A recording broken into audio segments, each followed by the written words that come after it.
And welcome to Awakening Through Love, the podcast. My name's Rod Gordon. And my name's Martina Hughes. And we have a very special series for you. Today is the first episode in a series where we're going to be exploring Rod's life and my life. We're going to start with Rod's life. There's been a lot of big experiences that Rod has had in his life, some beautiful, some challenging. And so we're going to learn a little bit more about who Rod is and what's happened in his life that's evolved him into the man he is today. I know Rod's feeling a little bit nervous, so I just want to say that out loud for my sake, for his sake, so that you understand. But yeah, Rod, what I would love to start with for the people who don't know us so well is to start with where we're at in our lives today. So could you maybe share a little bit about what it is that we do currently? Yeah, for sure. Like right now, we're relationship and intimacy teachers. Specifically, we teach like how to use your intimate relationship as a pathway to awaken sexually and spiritually, and how to journey that together to create an evolution of relationship beyond what's available in modern relationship and that we see in the world. Mm. And so when you say beyond what we see in the world, what is it that we're bringing to people? What's the opportunity through of awakening through love? I think the greatest opportunity is learning how to be love, like how to become love and how to live as love, like in a way that not only serves like ourselves, but serves our intimate partner, our children, the people around us, our friends, our colleagues. Uh, it's to learn how to be in the world in a way that actually magnifies the experience of love in the bodies of others as well as within ourselves. Mm. And that, sorry, just lost my words a bit. But is good because that's kind of how I'm feeling right now. I'm nervous as hell. Yeah, and we want these conversations to be natural, so you have a sense of who we are as people. Yeah, we don't edit these, so it is as it is. Yeah, and so We are not perfect. one of the other things that I'd like to bring forward now is you often speak about how much you love being a human. So, what does that Mm. mean to you, and what does it look like in everyday life? Yeah, what I mean by that is like I have a what I would consider deep spiritual practice. So lots of meditation, have partner practices with you, spend a lot of time in solitude and silence, and as well as that, I love being a human. Like I love like I've got a motorbike that I love to ride. I love to surf. I love to do things. I love to buy things. I love like going out in the world. I have a desire to own a V8 Ram. Like I love great food. I love going places. I love going to the beach with you. I just love doing things. I just love the human experience of going out and into the world and living. Mm. So there's a sense of really embracing what it means to be a human, not living the life of the spiritual person who detaches from the world. Yeah, I think traditionally that's how it's been done. And like for me, like I've always loved that aspect of humanity, the desire to awaken, the desire to become something more, something deeper, something more loving, or a person that reflects that. And I have no desire to live in a monastery.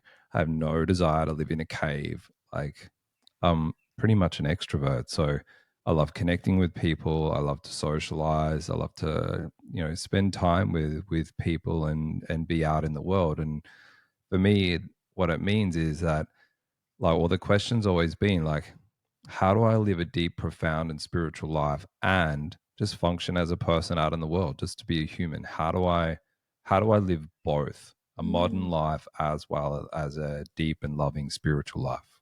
So let's for those who are listening at home, let's tap into that a little bit. Being a spiritual a spiritual person with this strong practice, how do you bring that together with, let's say, when you're on your motorbike and you're riding fast and you're loving the power of the bike? Tell us how that connects with you as a spiritual practitioner. Yeah, awesome question. And just for the police out there, I'm not riding beyond the speed limit. It's context to riding fast. Like for me, like quite often when I ride, like I do actually practice. Like I'll sit there and as I'm riding, like I'll keep my vision like wide, taking in the environment, the surrounding, taking in how it feels to be in that moment, how it feels to be alive as a human on a motorbike, you know, rushing, through the air, then following the road, and there's animals around, and like there's nature, and it's like being present to all of it. So having my attention not on where I want to get to or what's going to happen next, but like how it feels to be, you know, experiencing life in that moment. So there's a real sense of just allowing it to unfold and allowing the experience to be what it is and to feel all of it. Mm-hmm.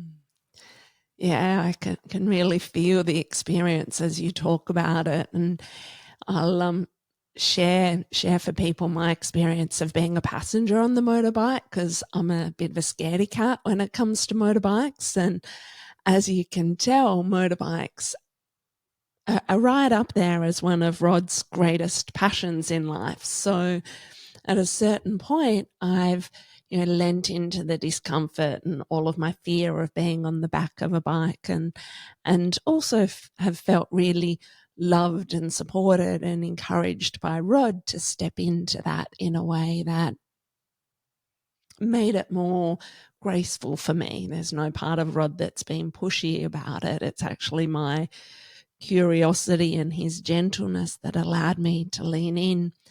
But certainly I've been on the back of the bike and just tracking all the different feelings in my body of like, oh, I'm afraid. Oh, this is exciting. Oh, wow, I get to see nature and everything up close, and moving through life and feeling everything in me at the same time. So, yeah, I can really feel my own experience of that.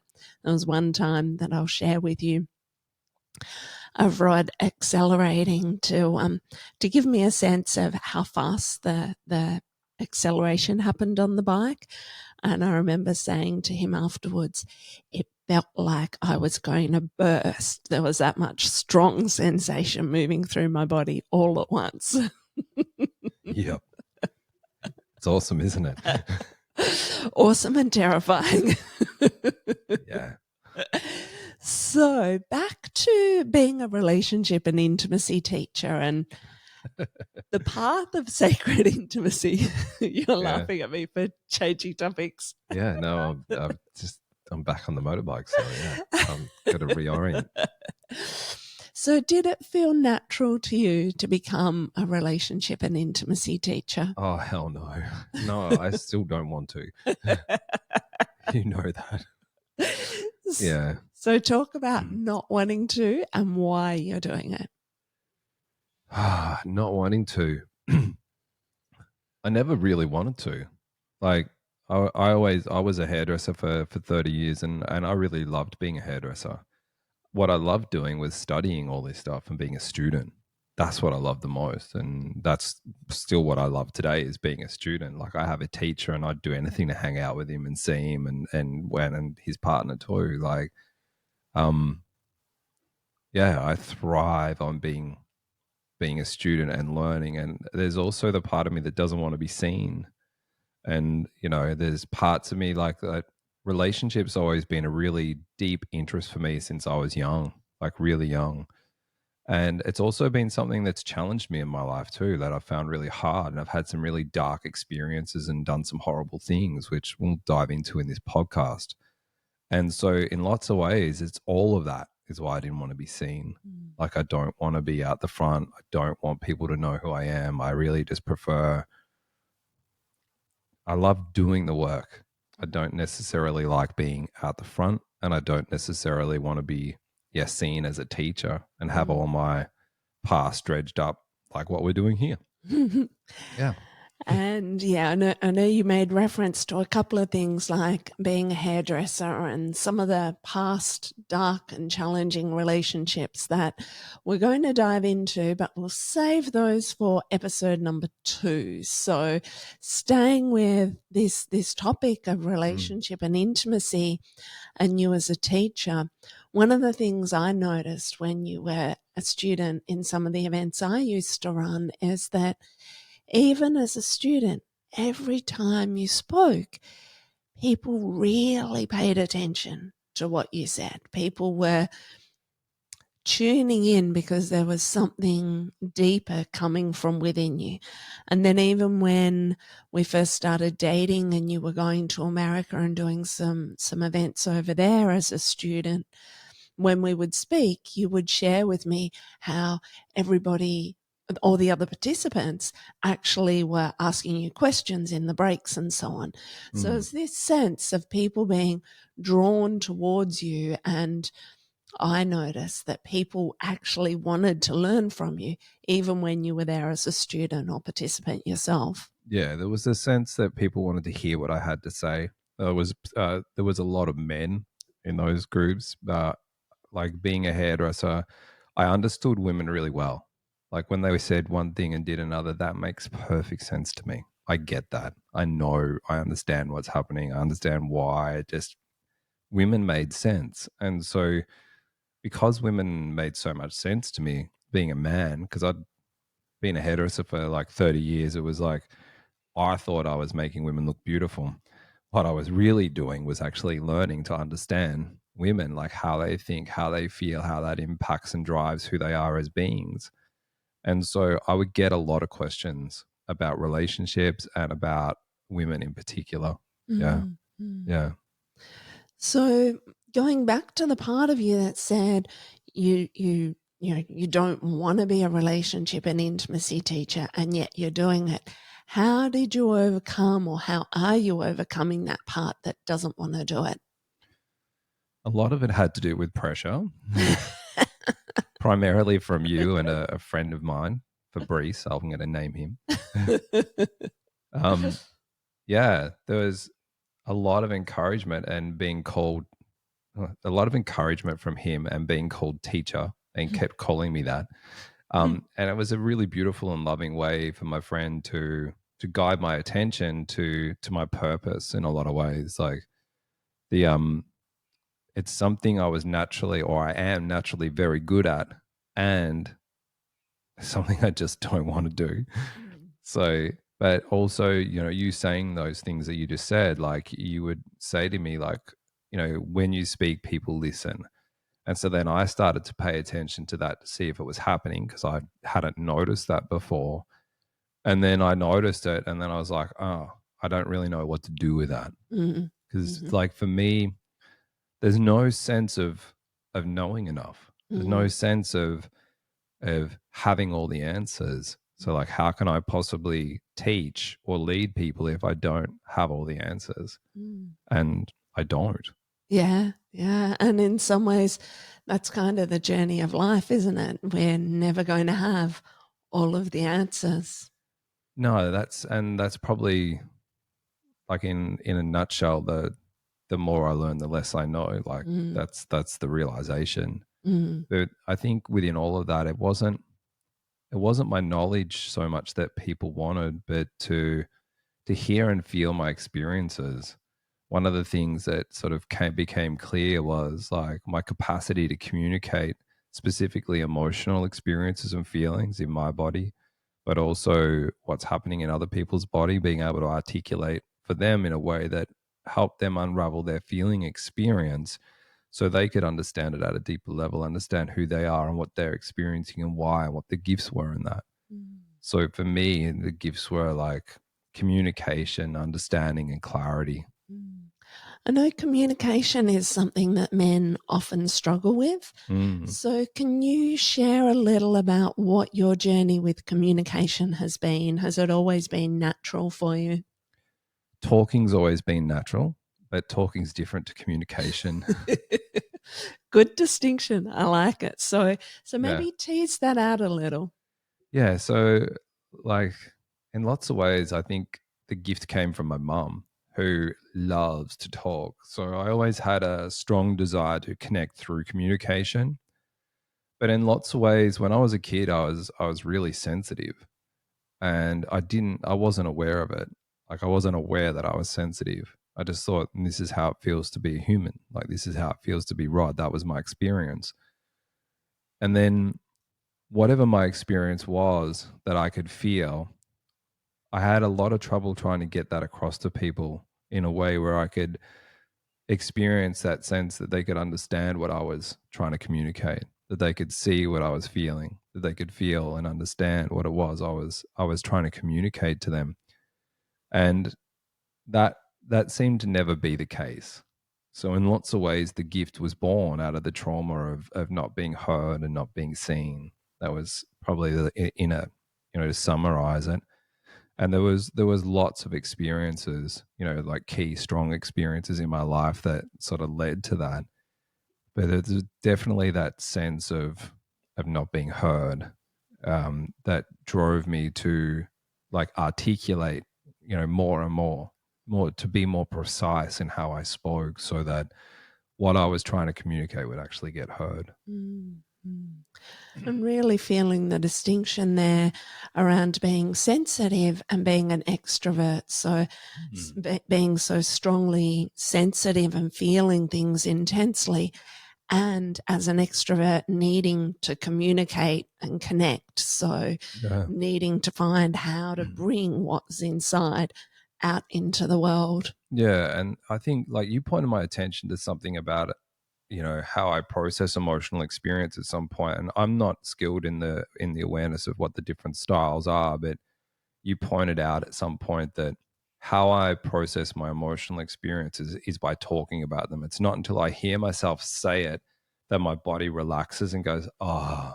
So there's also that aspect. Mm, So there was an external experience and an internal experience. And I'm quite sure that the external experience was just a mirror of what was happening internally. yeah. So that desire or need or whatever it was that was arising, like, until I could say it, it wasn't like I couldn't feel it fully, or I couldn't process it or understand it, or it couldn't allow it to be there until I'd communicated it Mm, mhm, or said it out loud, even if it was to myself mm, mm. or through journaling. Yeah, okay. And so I want to touch on your journey with spirituality, because it feels like you've mentioned practice, you've mentioned meditation. Are they things that have come naturally to you throughout your life? Oh, fuck no. Sorry. Okay, well, now we have to put an explicit warning on it. Oh, sorry. Definitely no. Edit. Yeah. No. No. Just no. Not even close. So, what is it that inspired you to develop daily meditation and daily practice sessions? Oh, well, at some point along my journey, it was the encouragement to become, a teacher, or a facilitator, a space holder to some degree, by people around me, and not just those two that I spoke to before, but in that there was this impulse of, like, wow, I really need to practice what I'm saying. I'm going to hold space for people. I need to be more deeply steeped in whatever it is I'm doing or offering than what the people are in the room. And if I'm not, then to me, to some extent, I would be failing those people. And so, in lots of ways, that was the beginnings of it. The second part was my teacher contacting me and wanting me to be a part of a group that he was creating. And they had a series of men's groups in there, and um, like, there was practices, they were running retreats and all this sort of stuff. And it was like some part of my body just went, oh shit, I really need to get this together. And so it was that was the motivation and the drive. Him asking me to be a part of something, a part of something bigger, that was like, oh wow, that is what inspired me to step up and start to commit daily. Mm. I think also using Insight Timer, like the timer that tells me how many days in a row, it's like I just can't let that go. So I don't want it to beat me. so how many days in a row is it now? I have no idea. Um, my it's approximately 1,600 to 1,700 days. Yeah, it's somewhere in there. It's Yeah, like I don't know the exact number yeah, though. yeah. It's 1670 or something like that. I want to help you earn that because that's quite an achievement to meditate every day for that many days in a row for somebody who was a reluctant meditator. Reluctant, I was fiercely avoidant, but yes, yeah. And like some of those days, like I was really unwell Mm, during a big part of this meditation journey. But like some of those days were just like 5 minutes, yeah, just in complete agony and just not being able to focus. Like the quality of those meditations is debatable. But yeah, I think some meditation is always better than no meditation. But I would always do some, even if it was only a very small amount. yeah, So yeah. there's not like 1,600 meditations of sitting still for an hour at a time. That's not it. But the commitment is where it's at more so than the quality, right? Yeah, I think it is. Like it's the consistency over time is more valuable than the quantity of time, in my experience. Mm, Um, but for me, it's an integrity piece that if I don't claim it, I feel like I'm misrepresenting myself to be this person that I'm not. yeah, I'm yeah, just a human. yeah, for sure. You've mentioned your teacher a few times, so it feels a little natural to include his name here. So, would you like to share a little bit about him and who he Yeah. is? His name's Justin Patrick Pierce, and I fucking love him. Oh, I Okay, did it we're again. definitely keeping that explicit warning on.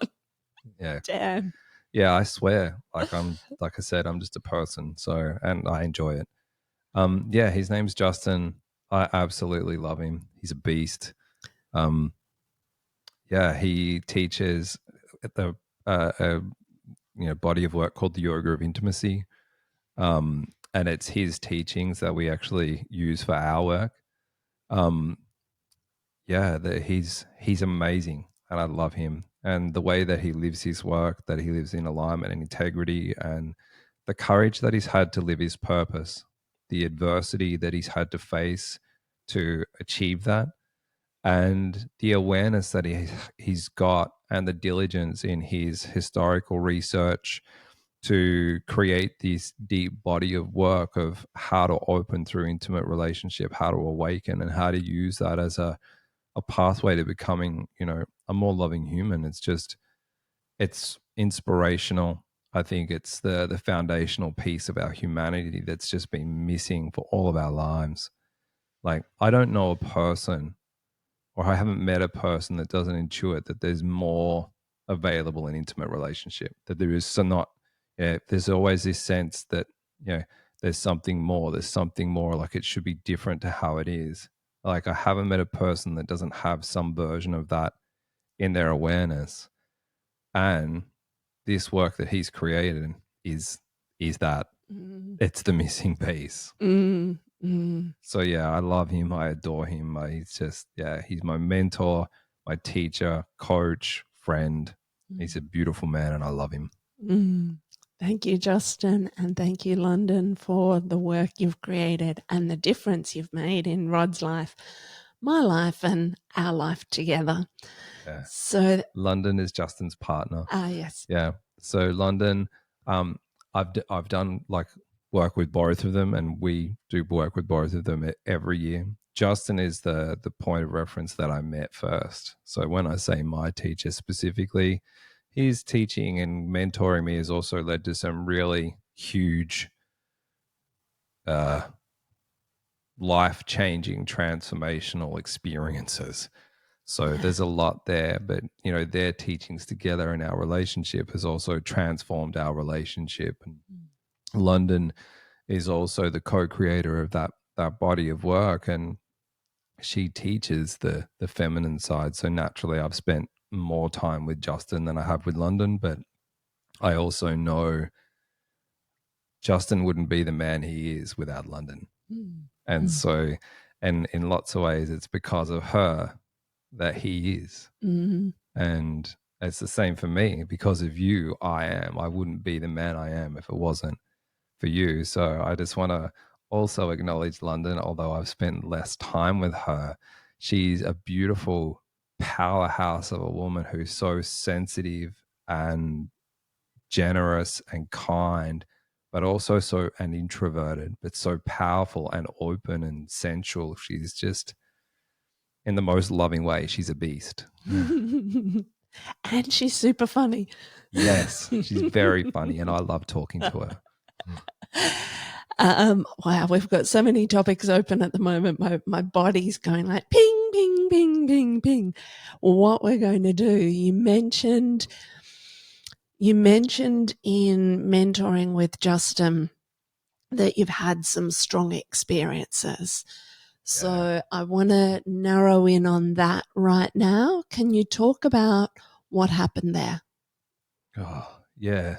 I was doing like a mentoring package with him. So 12 sessions over 3 months. And originally, like when I started, I wasn't even sure what I wanted to do.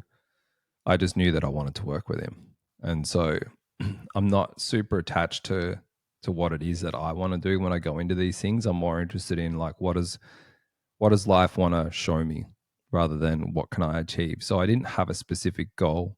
So we started with purpose. You know, what was my purpose? And purpose has some really specific qualities to it, which is really interesting.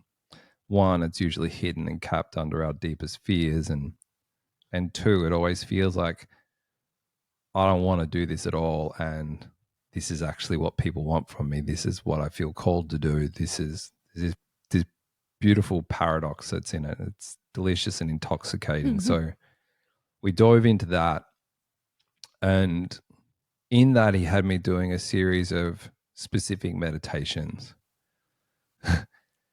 One morning, doing one of these meditations, I just had this ridiculous experience. It was as if some part of me exploded, and like everything just made sense. Like life made sense, suffering made sense, war, all the good, the bad, the world as it is just seemed completely perfect. And it's like, wow, I get it. And in that, there was this sense of just walking around in a cloud. It lasted like about 6 weeks of just bliss. But that experience, like I said to him, like, what's happening? What's going on with me? Like I'm not the same. Like it's everything changed in that moment. And the experience itself is probably not the most important thing. It's like being able to stabilize in what happens afterwards, or to be able to stabilize as that state of being love, of being open, of being in a sense of flow and acceptance with the world, or non-resistance, non-reactivity. And for me, like it was beautiful and it was heartbreaking because the world was also no longer the same. So it didn't, like, everything made sense. And in that, I felt really alone because it was really hard to, if I spoke to people about the experience, could feel that they understood it mentally, but they couldn't feel it emotionally. They didn't have that experience in their body. And so I couldn't really connect with people. I tried desperately.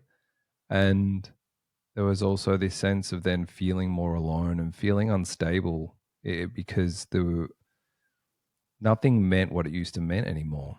What drove me didn't drive me anymore. It all fell away. There wasn't this need to seek or be or become or do or achieve. It all kind of melted into an allowing. You know, there was a part of me that was like, shit, I did it again. Sorry.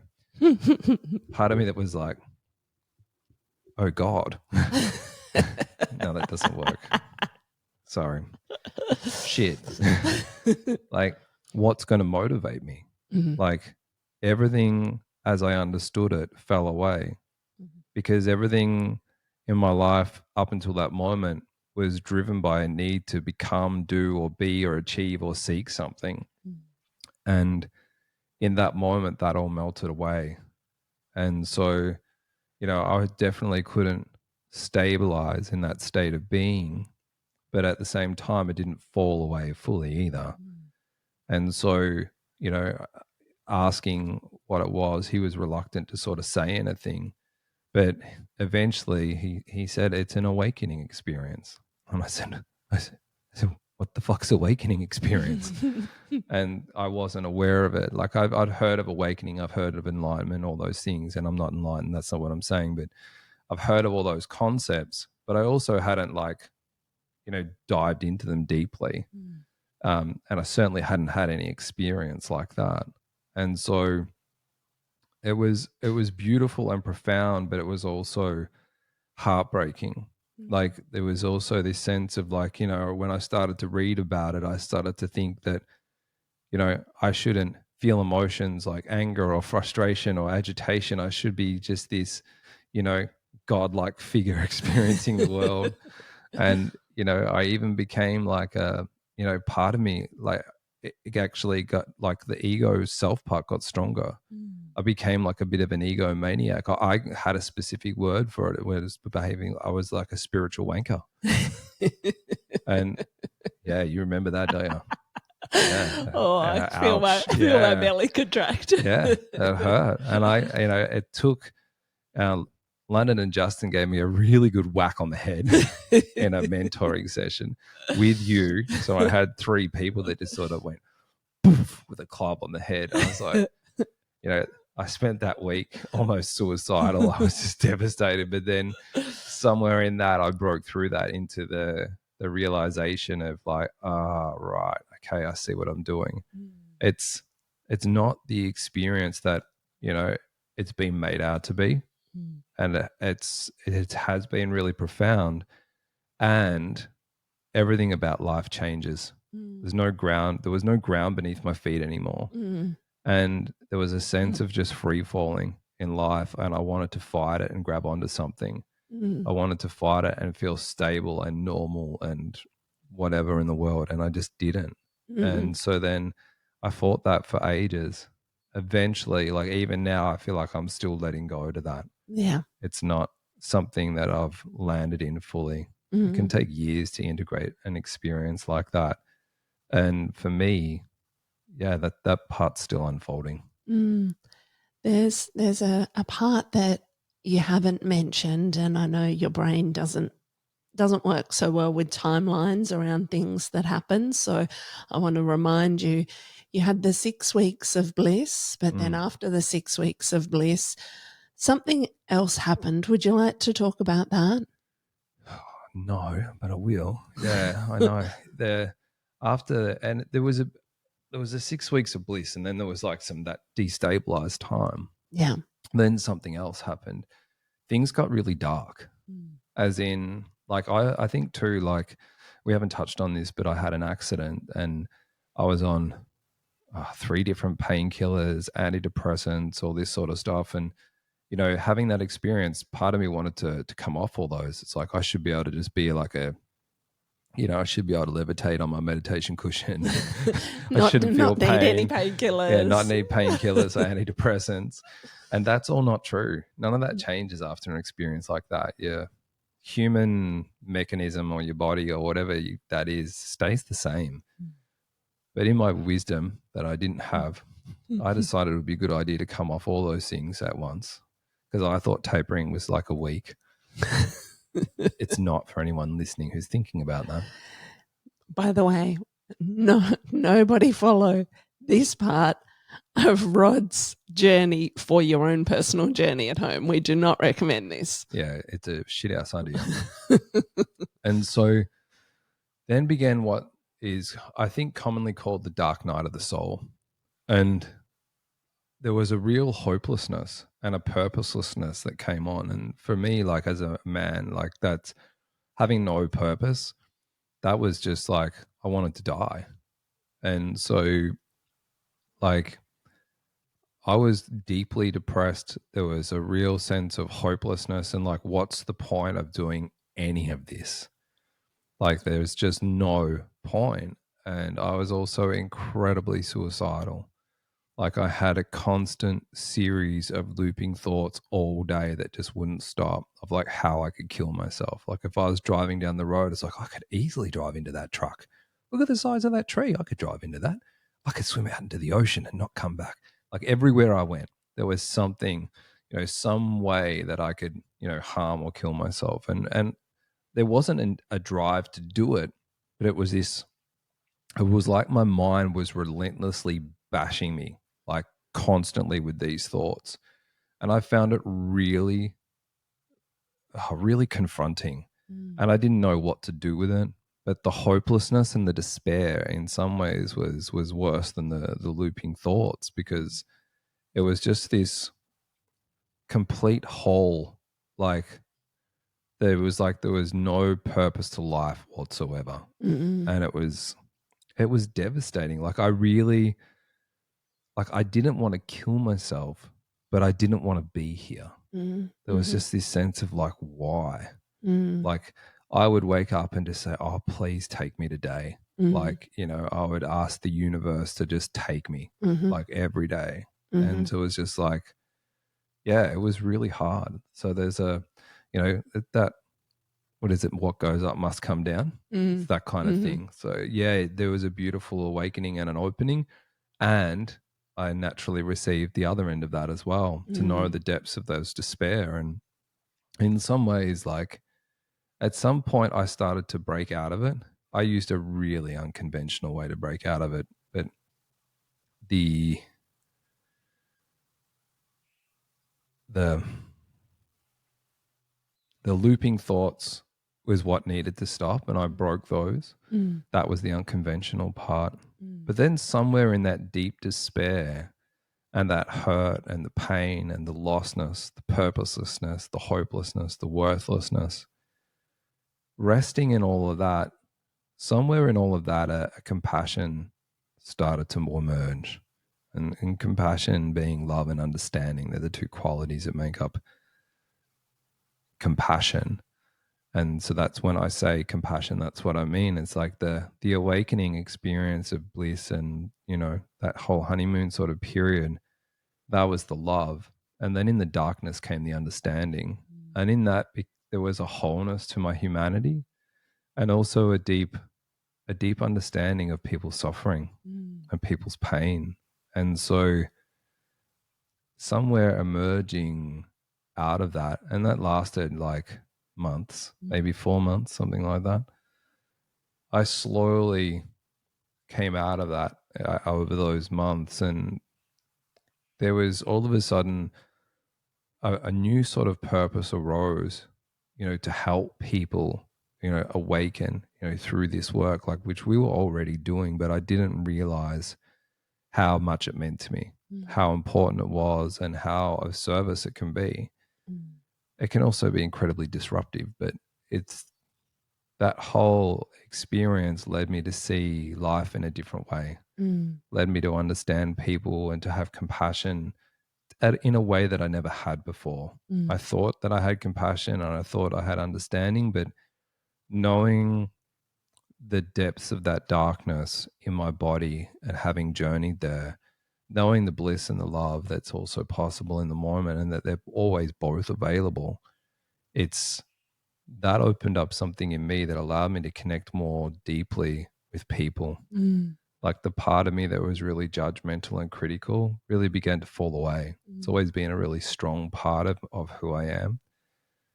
Now I can use that as a gift, for clarity and decision making, but judgment of people and their experiences have all fallen away. Mm. And so, well, not entirely, but it's such a quiet noise. Like if it was a nine before, it's like I don't know, a two or a three now. It's like Mm. it's quiet. It still happens, but it's just like, oh yeah, I see you.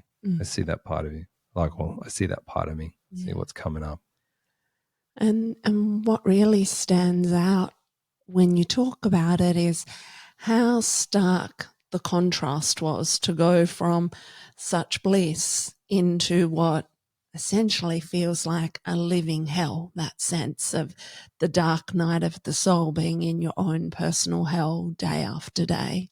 Yeah, it was relentless. It Yeah. was like being tortured by my own internal self. Yeah. One of the things that I also remember from that period of time is it was incredibly painful to watch you going through that.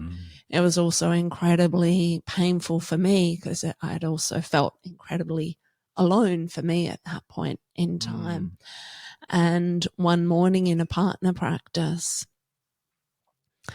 I remember kind of reaching my own personal breaking point and having somewhat of what probably looked like a tantrum on the outside, but internally was me like screaming and asking for Rod to not abandon me, to not leave me. Like where he was at was pressing up against my wounds around abandonment and loss. And so there was a real like being angry at him for where he was and also being terrified about where he was.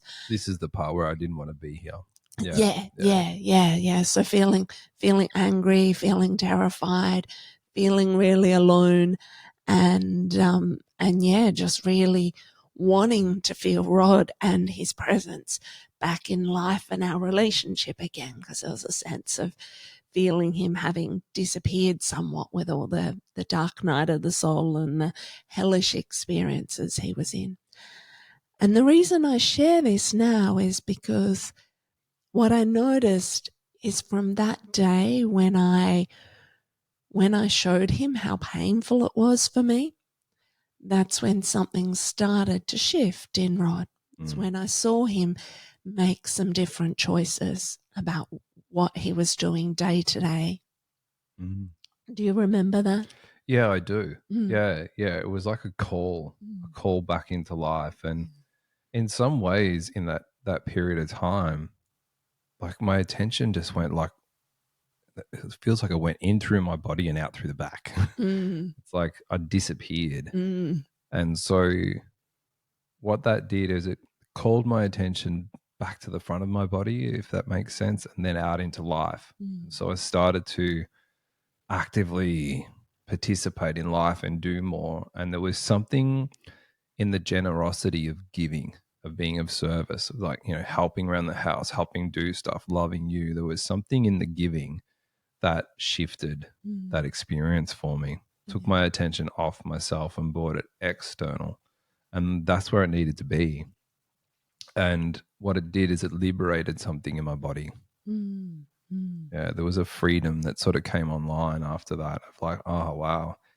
That also the freedom of like, if I don't need to be here and I'm not afraid to die, then I can also do anything while I'm here. So there's a real liberation that can come from that dark experience. But transitioning out of that was very much like it was the being of service that actually transitioned me out of it.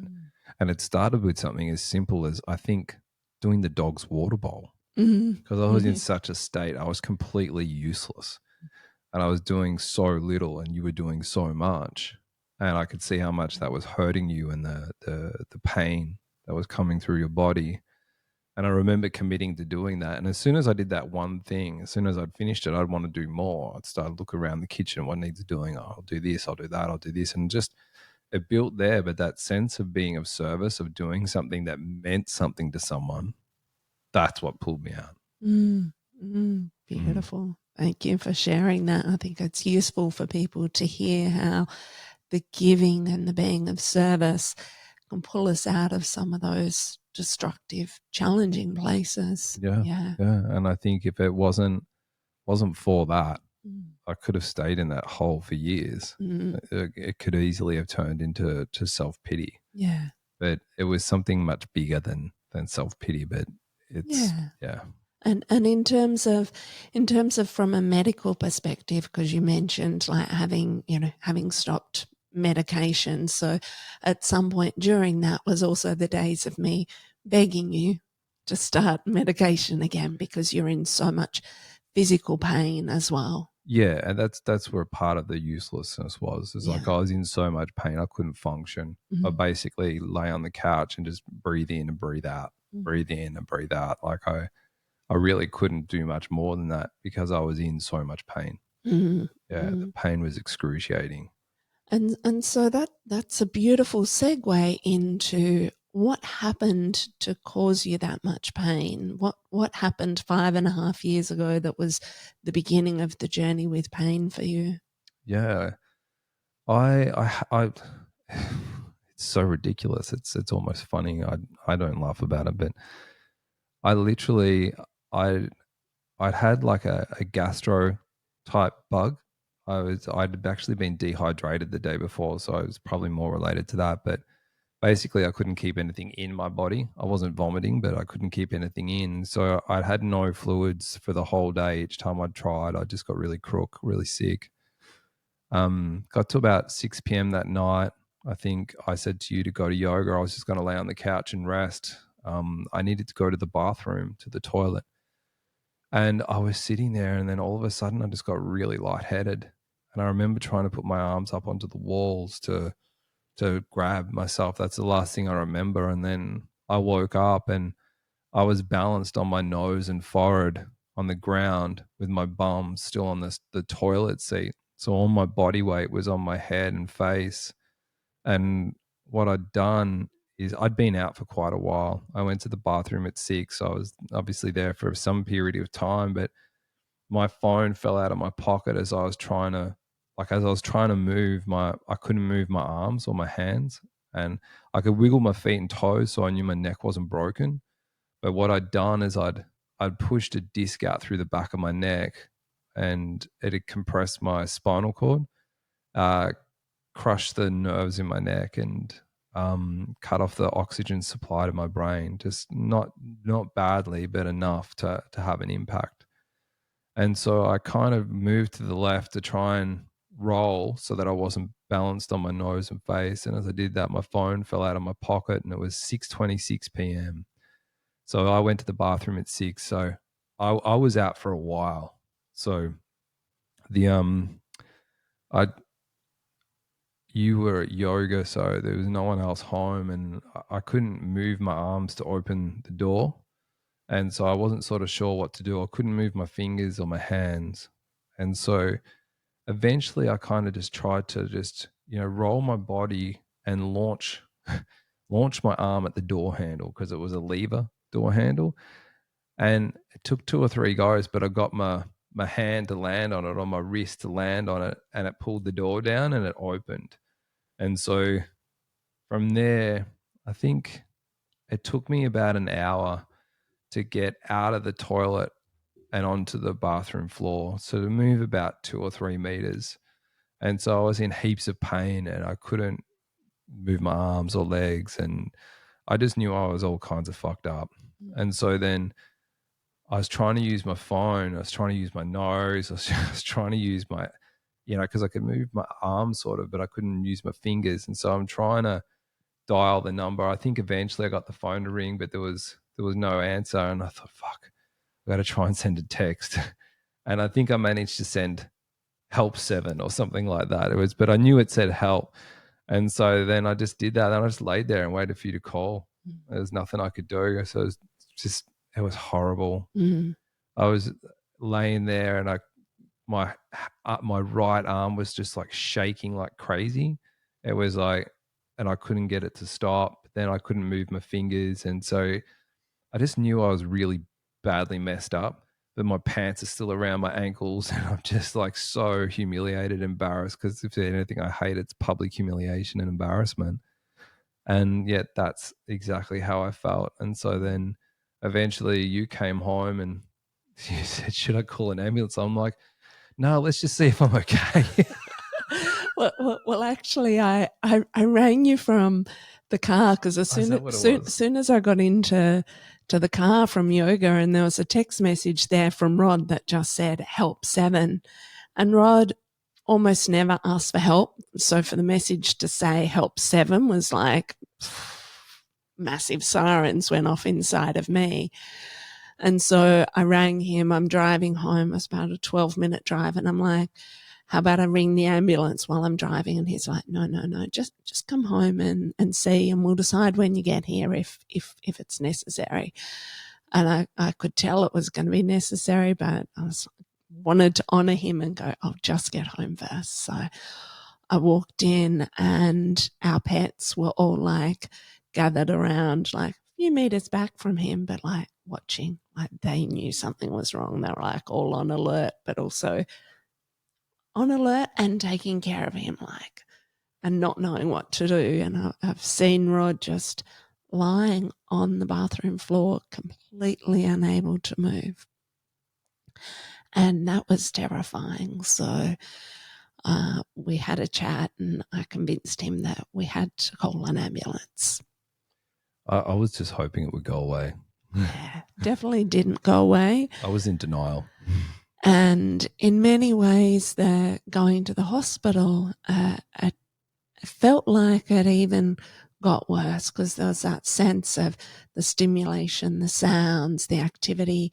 Nurses would come into his room. He was there for almost 24 hours before he was transferred from Geelong to Melbourne. But nurses and doctors would be coming in doing these tests all the time, and every single test was excruciatingly painful for you. Do you remember that? Yeah, it was actually like they would touch my finger on my right hand. So that was the side that was tremoring and shaking. And when they touched it, it was like razor blades, but it would just rip through my body. And it was excruciating. It was just like I just didn't want them to touch me at all. The pain was just so high. Mm. Yeah. And because at first I couldn't feel anything, but then at some point the pain came on, and then I could feel a lot, and it wasn't good. Yeah.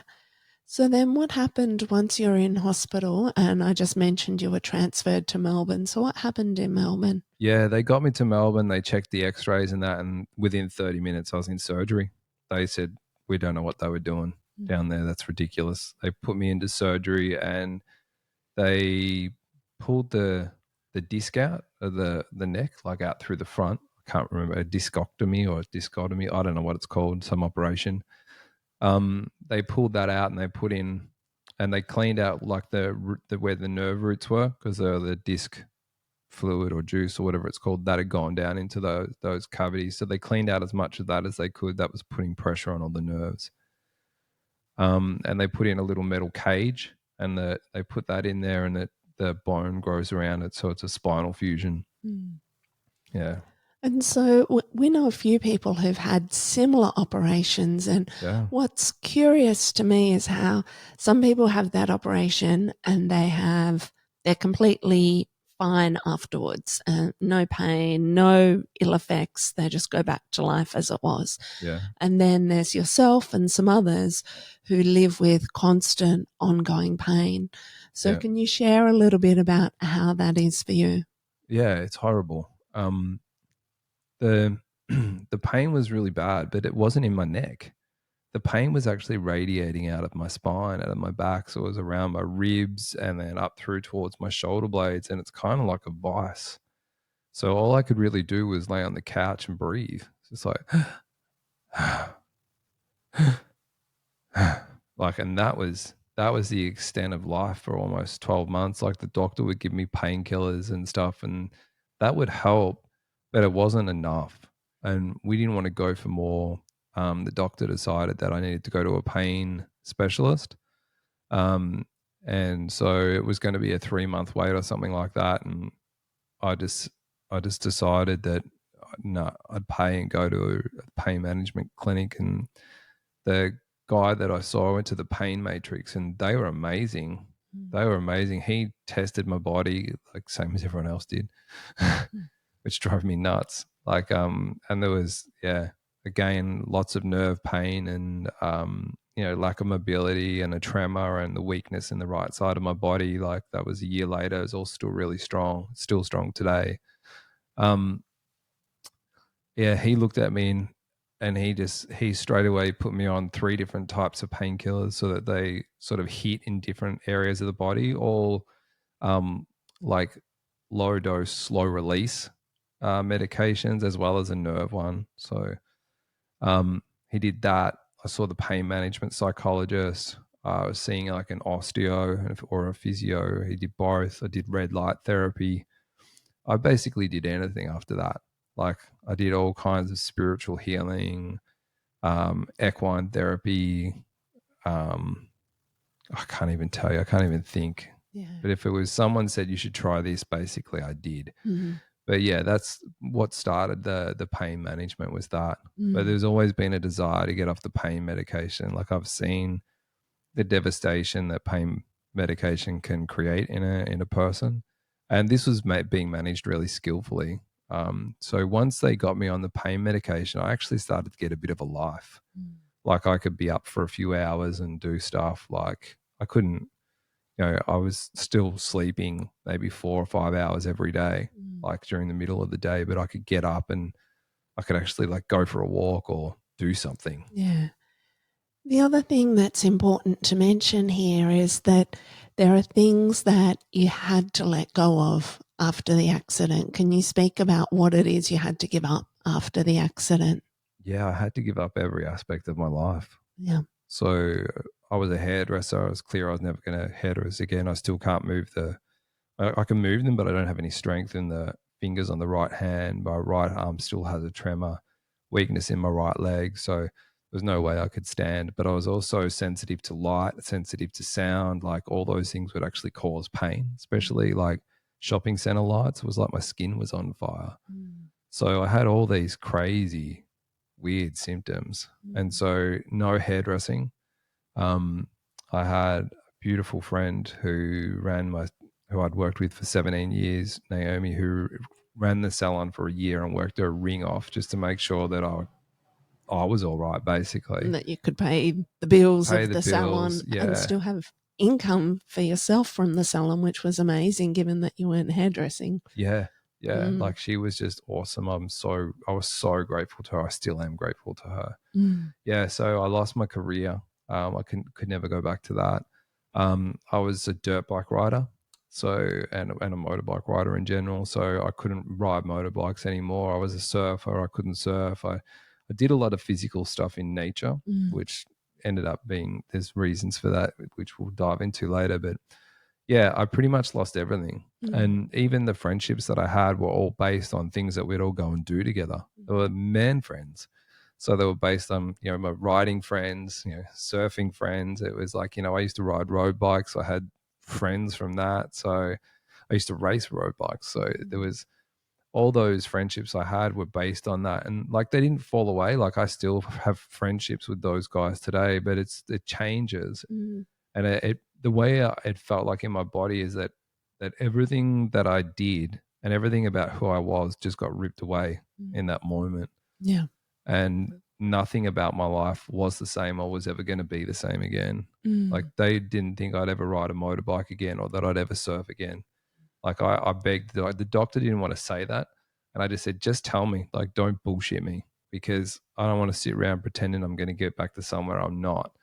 And he said, look, I don't think you, because I couldn't walk. Like I was dragging my right leg, dragging my right arm. It was just like that side of my body was dead. It's like I'd had a stroke. Mm. And so they didn't think I'd be able to do anything again. Mm. And in some ways that was really good to hear, because I appreciated their honesty. It was like, Yeah. okay, this is where I'm at physically. Now what can I create from there? But Mm. yeah, so I lost everything, basically. Yeah. Everything that I identified with as me and what I did and who I was all got ripped away in that moment. Mm. It was violent. Yeah. It sounds like and I know it was a really, really challenging and difficult time for you. And Yeah, it was horrible. feels like this is a good place to wrap up today's episode, because there's some more to tease out here in terms of your personal journey also like you being a hairdresser, your history of relationships, and some other really beautiful topics to tease out to show more of who Rod is. I was also a dad. Yeah. So I had my son at that point in time as well. Yeah. So it was like how I related to him and who I was to him. Yeah. All that changed at that moment too. Yeah. Yeah. And you are still a dad. He's just an independent young man nowadays. True. Or always has been, really. Yeah. But I was an active dad. Yeah. And I did stuff with him. Like we Yeah. would go motorbike riding together. We would go surfing together. All the things I did, he did, we did together. And so there was a sense of having, even that part of being a dad ripped out of my life too. Mm. Yeah. Mm.